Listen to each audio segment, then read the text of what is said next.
Non veg ತಿಂದಿದ್ದೆ ದೊಡ್ಡ ಮಟ್ಟದ sound ಆಗ್ತಾ ಇದೆ, ಅದು ಸಿಕ್ಕಾಪಟ್ಟೆ ವೈರಲ್ ಆಗ್ತಿದೆ. ಇದ್ರ ಬಗ್ಗೆ ಎಲ್ಲೂ ಇಷ್ಟೊಳಗೆ ಮಾತಾಡಿಲ್ಲ, ನೀವು ಮಾತಾಡೋದಿಲ್ಲದಿದ್ರು ಕೂಡ ಬೇರೆಯವ್ರು ಮಾತಾಡಿದರೆ ಚರ್ಚೆಗಳಾಗಿದ್ದಾವೆ.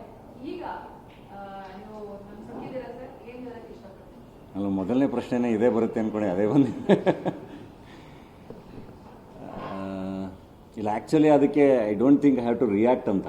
ಯಾಕೆಂದರೆ ನೀವೇ ಬಹಳ ಚೆನ್ನಾಗಿ ಅದನ್ನು ಮಾತಾಡಿದ್ದಾರೆ ಆ್ಯಂಡ್ ಅಂದರೆ ಜನನೇ ಅದಕ್ಕೆ ಬಹಳ ಚೆನ್ನಾಗಿ ಆನ್ಸರ್ ಮಾಡಿದ್ದಾರೆ. ನಾನು ನೋಡಿದೆ ಅದನ್ನು.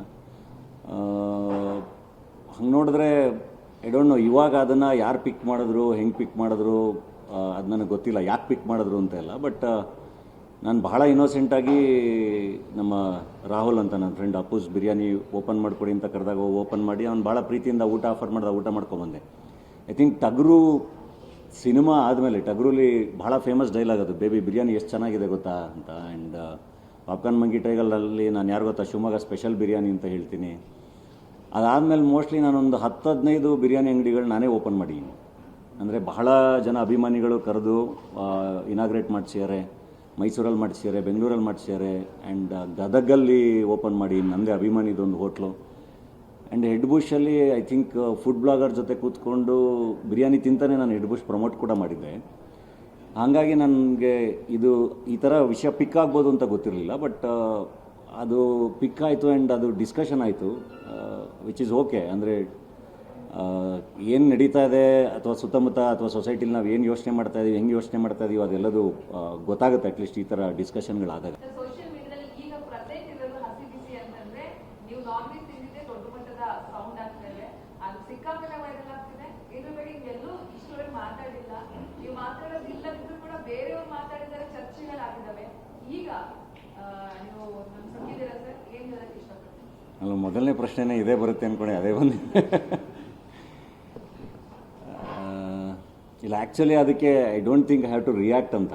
ಯಾಕೆಂದರೆ ನೀವೇ ಬಹಳ ಚೆನ್ನಾಗಿ ಅದನ್ನು ಮಾತಾಡಿದ್ದಾರೆ ಆ್ಯಂಡ್ ಅಂದರೆ ಜನನೇ ಅದಕ್ಕೆ ಬಹಳ ಚೆನ್ನಾಗಿ ಆನ್ಸರ್ ಮಾಡಿದ್ದಾರೆ. ನಾನು ನೋಡಿದೆ ಅದನ್ನು. ಹಂಗೆ ನೋಡಿದ್ರೆ ಐ ಡೋಂಟ್ ನೋ ಇವಾಗ ಅದನ್ನು ಯಾರು ಪಿಕ್ ಮಾಡಿದ್ರು, ಹೆಂಗೆ ಪಿಕ್ ಮಾಡಿದ್ರು, ಅದು ನನಗೆ ಗೊತ್ತಿಲ್ಲ ಯಾಕೆ ಪಿಕ್ ಮಾಡಿದ್ರು ಅಂತ ಎಲ್ಲ. ಬಟ್ ನಾನು ಬಹಳ ಇನ್ನೋಸೆಂಟಾಗಿ ನಮ್ಮ ರಾಹುಲ್ ಅಂತ ನನ್ನ ಫ್ರೆಂಡ್ ಅಪ್ಪೂಸ್ ಬಿರಿಯಾನಿ ಓಪನ್ ಮಾಡಿಕೊಡಿ ಅಂತ ಕರೆದಾಗ ಓಪನ್ ಮಾಡಿ ಅವ್ನು ಭಾಳ ಪ್ರೀತಿಯಿಂದ ಊಟ ಆಫರ್ ಮಾಡಿದ, ಊಟ ಮಾಡ್ಕೊಂಬಂದೆ. ಐ ಥಿಂಕ್ ಟಗರು ಸಿನಿಮಾ ಆದಮೇಲೆ ಟಗರುಲಿ ಭಾಳ ಫೇಮಸ್ ಡೈಲಾಗ್ ಅದು, ಬೇಬಿ ಬಿರಿಯಾನಿ ಎಷ್ಟು ಚೆನ್ನಾಗಿದೆ ಗೊತ್ತಾ ಅಂತ. ಆ್ಯಂಡ್ ಪಾಪ್ಕಾರ್ನ್ ಮಂಗಿ ಟೈಗಲಲ್ಲಿ ನಾನು ಯಾರು ಗೊತ್ತಾ, ಶಿವಮೊಗ್ಗ ಸ್ಪೆಷಲ್ ಬಿರಿಯಾನಿ ಅಂತ ಹೇಳ್ತೀನಿ. ಅದಾದಮೇಲೆ ಮೋಸ್ಟ್ಲಿ ನಾನೊಂದು 10-15 ಬಿರಿಯಾನಿ ಅಂಗಡಿಗಳು ನಾನೇ ಓಪನ್ ಮಾಡಿದ್ದೀನಿ. ಅಂದರೆ ಬಹಳ ಜನ ಅಭಿಮಾನಿಗಳು ಕರೆದು ಇನಾಗ್ರೇಟ್ ಮಾಡಿಸಿದ್ದಾರೆ, ಮೈಸೂರಲ್ಲಿ ಮಾಡಿಸಿದ್ದಾರೆ, ಬೆಂಗಳೂರಲ್ಲಿ ಮಾಡಿಸಿದ್ದಾರೆ, ಆ್ಯಂಡ್ ಗದಗಲ್ಲಿ ಓಪನ್ ಮಾಡಿ ನನ್ನದೇ ಅಭಿಮಾನಿದೊಂದು ಹೋಟ್ಲು. ಆ್ಯಂಡ್ ಹೆಡ್ ಬುಷಲ್ಲಿ ಐ ಥಿಂಕ್ ಫುಡ್ ಬ್ಲಾಗರ್ ಜೊತೆ ಕೂತ್ಕೊಂಡು ಬಿರಿಯಾನಿ ತಿಂತಾನೆ ನಾನು ಹೆಡ್ ಬುಷ್ ಪ್ರಮೋಟ್ ಕೂಡ ಮಾಡಿದ್ದೆ. ಹಾಗಾಗಿ ನನಗೆ ಇದು ಈ ಥರ ವಿಷಯ ಪಿಕ್ ಆಗ್ಬೋದು ಅಂತ ಗೊತ್ತಿರಲಿಲ್ಲ. ಬಟ್ ಅದು ಪಿಕ್ ಆಯಿತು ಆ್ಯಂಡ್ ಅದು ಡಿಸ್ಕಷನ್ ಆಯಿತು, ವಿಚ್ ಈಸ್ ಓಕೆ. ಅಂದರೆ ಏನು ನಡೀತಾ ಇದೆ ಅಥವಾ ಸುತ್ತಮುತ್ತ ಅಥವಾ ಸೊಸೈಟಿಲಿ ನಾವು ಏನು ಯೋಚನೆ ಮಾಡ್ತಾ ಇದೀವಿ, ಹೆಂಗೆ ಯೋಚನೆ ಮಾಡ್ತಾ ಇದೀವಿ, ಅದೆಲ್ಲದು ಗೊತ್ತಾಗುತ್ತೆ ಅಟ್ಲೀಸ್ಟ್ ಈ ಥರ ಡಿಸ್ಕಷನ್ಗಳಾದಾಗ.